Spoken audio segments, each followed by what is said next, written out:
Parashat VaEthanan summary. Moshe continued his outlining of the history of the Jews in the desert. He said, "When I hit the rock at Mei Merivah, Hashem told me that I will not enter Israel. After I defeated Sichon and Og, I hoped that perhaps Hashem changed his mind and would let me enter. I prayed 515 tefillot for Hashem to let me into Israel. Although he did not allow me in, he did allow me to see the whole land. The way to remain connected to Hashem is by fulfilling his mitzvot. As they were going to be leaving the super spiritual world of the desert, Moshe began reviewing the mitzvot to remind Bnei Israel to remain strong. The mitzvot are perfect just as Hashem made them. Lo tosifu, do not add on to the mitzvot. For example, shaking two lulavim at the same time. Lo tigreu, do not detract from a mitzvah. For example, only wearing 3 tzitzit on a garment. A way to enhance a connection with Hashem is to stay close to the Torah scholars.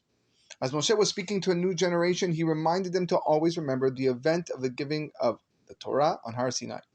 The same way your parents told you, you must tell your children, and they must tell theirs for all generations. At Matan Torah, you heard Hashem's voice from within the fire. Do not make images of what you saw as an attempt to represent Hashem. You may also not make images of people, animals, the sun, or the moon. This will help you stay away from worshipping idols. As you enter into Israel, you will see nations serving idols. Don't follow their ways, for if you do, you will be sent into Galut, exile. Remember, even in exile, you can do teshuvah, and Hashem will then regather you back into Israel. As Moshe was discussing the mitzvot, he immediately did the mitzvah of setting up 3 arei miklat, which Hashem gave to him specifically. These are the cities of refuge. If someone kills Beshogeg accidentally, not on purpose, he runs away to these cities and can be safe. There were to be another 42 arei miklat set up in Israel. Although the 10 commandments were given to Bnei Israel on Har Sinai, Moshe repeated them again, as many Jews of the generation were not born yet, or were very young. It is important to note that the title Aseret HaDibrot is to be properly translated as the 10 statements, not commandments, for there are actually 14 commandments in the Aseret HaDibrot. The Aseret HaDibrot begin with believe in Hashem. Number 2, do not own any idols. Number 3, do not make any idols. Number 4, do not bow down to idols. Number 5, do not serve any idols. Number 6, don't say Hashem's name in vain. Number 7, remember to make Shabbat holy. Number 8, do not do any work on Shabbat. Number 9, honor your father and mother. Number 10, do not murder. Number 11, don't marry certain people or have illicit relationships. Number 12, do not kidnap. 13, don't be a false witness. 14, don't be jealous to the point of taking. So 10 statements, 14 commandments. Moshe taught Bnei Israel the first paragraph of Shema, which includes the Parashat of VaEthanan, to love God. In these Pesukim, we accept Hashem as the only king, rule, and power in the universe. We are also accepting upon ourselves to wholeheartedly love God and to fulfill his mitzvot.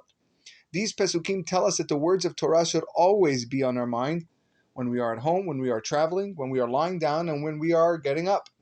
When putting on tefillin on one's arm and head, we are tying ourselves to these thoughts and connecting to Hashem.